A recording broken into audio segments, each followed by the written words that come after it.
Hello दोस्तों, हमारी धरती पर इंसानों को जिंदा रहने के लिए जितनी जरूरत हवा और पानी की होती है, उससे कहीं ज्यादा जरूरत सूरज की रोशनी की होती है, जिसके बिना हमारे धरती पर जीवन की कल्पना करना भी लगभग असंभव है। लेकिन दोस्तों, कुछ देर के लिए ये इमेजिन करिए कि अगर सूरज को बुझा दिया जाए तो क्या होगा। मतलब क्या होगा अगर सूरज को बुझाने के लिए उस पर बहुत सारा पानी डाल दिया जाए, तो क्या इससे सूरज बुझ जाएगा या फिर नजारा कुछ और ही होगा, हमारी सोच से भी परे। दोस्तों, ये बात सुनने में भले ही बेकार सी बकवास सी बात लग रही हो, लेकिन एक बार इसकी सच्चाई जान लेने के बाद आप पूरी तरह से दंग रह जाएंगे, क्योंकि सूरज पर पानी डालने के बाद जो होगा वो आपकी सोच से बिल्कुल उल्टा होगा, जहाँ तक आपकी सोच कभी पहुँच ही ना सकी हो। तो चलिए दोस्तों, शुरू करते हैं बिल्कुल हट के आज की हमारी इस मजेदार वीडियो को। तो दोस्तों, मैं आपको बता दूं कि हमारे सूरज की उम्र 4.6 बिलियन साल है। वहीं आज के वैज्ञानिकों के अनुसार सूरज का अस्तित्व हमारे ब्रह्मांड में 5 बिलियन सालों तक और बना रहेगा, और तब तक हमारी धरती से शायद इंसानों का नामोनिशान तक खत्म हो चुका होगा।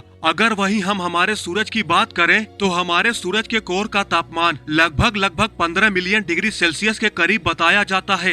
वहीं इसकी बाहरी परत का तापमान लगभग 5504 डिग्री सेल्सियस के करीब बताया जाता है। वहीं हमारा सूरज हर second 4.26 million metric ton solar energy यानी 384.6 सेप्टिलियन वॉट सोलर एनर्जी को प्रोड्यूस करता है। लेकिन इतना ज्यादा तापमान और इतनी ज्यादा सोलर एनर्जी प्रोड्यूस करने के बाद भी इसकी एनर्जी हमारी धरती बहुत मात्रा में ही रिसीव करती है। यानी अगर एक कैलकुलेशन के हिसाब से देखा जाए तो हमारी धरती को सन से निकलने वाली एनर्जी का सिर्फ 0.7 टाइम्स 05% ही नसीब होता है। और इतनी कम एनर्जी रिसीव होने के बाद भी हम सूर्य को आग के गोले के रूप में महसूस करते हैं, और गर्मी के मौसम में तो इसके तापमान की सारी हदें पार हो जाती हैं। और इसी वजह से हमारे दिमाग में सूरज को बुझाने का ख्याल आना शुरू हो जाता है। वैसे तो ये आज के हिसाब से पॉसिबल है ही नहीं, लेकिन अगर मान लो हम ऐसा सोच भी लेते हैं तो इसे बुझाने के लिए बहुत ही ज्यादा पानी की आवश्यकता होगी। ठीक उसी समय हमारे दिमाग में धरती पर मौजूद विशालकाय समुद्रों का ख्याल आना शुरू हो जाता है। लेकिन अब इसके बाद हमें एक ऐसे यंत्र की जरूरत होगी जो समुद्र के पानी को सूरज तक पहुंचाने में हमारी सहायता करे। लेकिन दोस्तों, आज के हम इंसानों के पोजीशन और उनके हालात के हिसाब से देखें तो हमारी धरती पर ऐसा कोई यंत्र है ही नहीं। लेकिन फिर भी मान लीजिए हमें ऐसा कोई यंत्र मिल जाए जो समुद्र का पानी ले जाकर सूरज के ऊपर गिरा दे, तो भी सूरज के ऊपर इसका जरा सा भी असर नहीं पड़ेगा,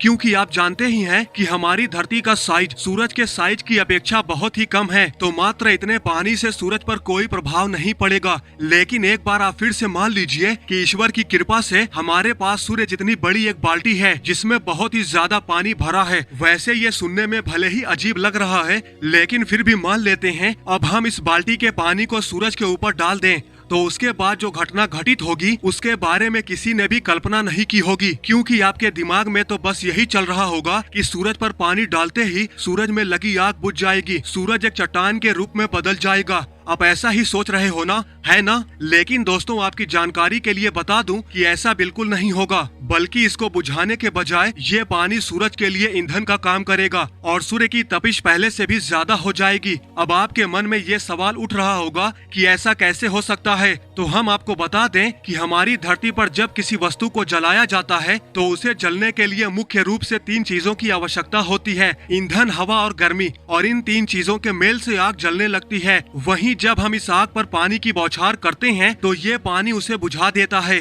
क्योंकि आग में पानी डालने पर पानी की परत आग और हवा को एक दूसरे से अलग कर देती है और आग बुझ जाती है। लेकिन दोस्तों, हम हमेशा से सूरज को एक विशाल आग का गोला समझने की गलती करते आ रहे हैं, पर हमारे सूरज पर लगने वाली ये आग पृथ्वी पर लगने वाली आग से बिल्कुल अलग होती है। इस बात को समझने के लिए हमें सूरज को गहराई से जानना होगा। दोस्तों, हम आपको बता दें कि सूर्य हमारी धरती की तरह ठोस नहीं है, बल्कि वो अनेकों गैसों के समूह से मिलकर बना हुआ है, जिसमें हाइड्रोजन और हीलियम की उपस्थिति सबसे ज्यादा है। और इसी वजह से सूर्य एक न्यूक्लियर रिएक्टर की तरह कार्य करता है, जिस वजह से सूर्य पर हर सेकंड खरबों परमाणु बम के विस्फोट के बराबर ऊर्जा निकलती रहती है। और आप सभी परमाणु बम के विस्फोट से उत्पन्न तपिश के बारे में तो जानते ही होंगे, जो हम इंसानों के शरीर को पल भर में ही भाप में बदल देगा। इसके अलावा हमारा सूरज हर सेकंड 600 मिलियन टन हाइड्रोजन को हीलियम में बदल रहा है। इस वजह से उसकी सतह से इतनी ज्यादा एनर्जी और रेडिएशन बाहर निकलती है कि अगर इसकी ऊर्जा का एक छोटा सा हिस्सा भी धरती पर आ जाए तो धरती कुछ सेकंड के अंदर ही जलकर राख बन जाएगी।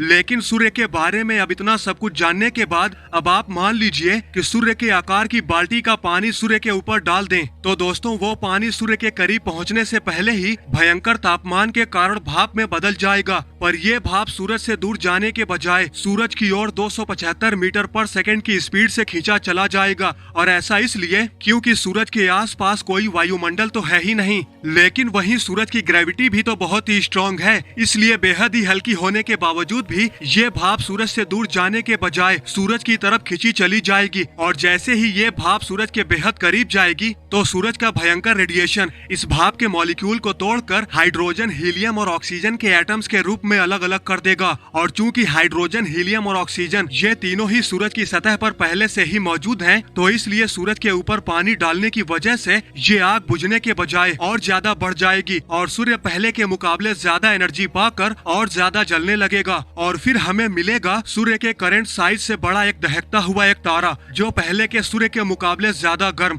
और ज्यादा चमकीला होगा। दोस्तों, इस प्रक्रिया से ये पता चलता है कि सूर्य के पास पानी से बुझने के बजाय उसका इस्तेमाल फ्यूल के रूप में करने की क्षमता रहती है। ये बात सुनने में भले ही अजीब लग रही है, लेकिन ये बिल्कुल सच है। लेकिन ऐसा करने से सूर्य के साइज में वृद्धि होने की वजह से हमारी धरती पर चल रहे दैनिक जीवन में इतना ज्यादा परिवर्तन आ जाएगा कि जिसकी कल्पना किसी ने भी न की होगी। इसका अंदाजा आप इसी बात से लगा सकते हैं कि सूर्य के आकार में और ज्यादा वृद्धि होने से उसका तापमान पहले से भी ज्यादा हो जाएगा, और जिस वजह से सोलर सिस्टम के अंदर सभी ग्रहों पर सन की हीट और भी ज्यादा पड़ेगी। कई ठंडे ग्रह जैसे कि मार्स, उस पर भी गर्मी पड़ने लगेगी। उसका माइनस में टेम्परेचर अब माइनस में नहीं रह पाएगा। अब चूंकि सूरज के जिस तापमान को कम करने के लिए ये धांसू आइडिया हमारे दिमाग में आया था, उसकी वजह से हमें और भी ज्यादा गर्मी का सामना करना पड़ेगा, जिसे कंट्रोल कर पाना किसी भी मैन मेड वस्तु जैसे कि एसी, कूलर के बस की बात नहीं होगी। और कुछ पलों के बाद ही धरती पर मौजूद नदी, सागर और विशालकाय समुद्र का पानी उबलने लगेगा। इस भयंकर गर्मी से बचने के लिए हम इंसान लाखों साल पहले के आदि मानवों की तरह विशालकाय पहाड़ों की गुफाओं में छिपने के लिए दौड़ पड़ेंगे। लेकिन कुछ दिनों में ही हमारी धरती पर मौजूद सारा उबलता पानी भाप बनकर नष्ट हो जाएगा और पानी के खत्म होते ही हमारे नए जीवन की कल्पना करना नामुमकिन हो जाएगा। वहीं कुछ दिनों में हमारी धरती पूरी तरह से वीरान हो जाएगी।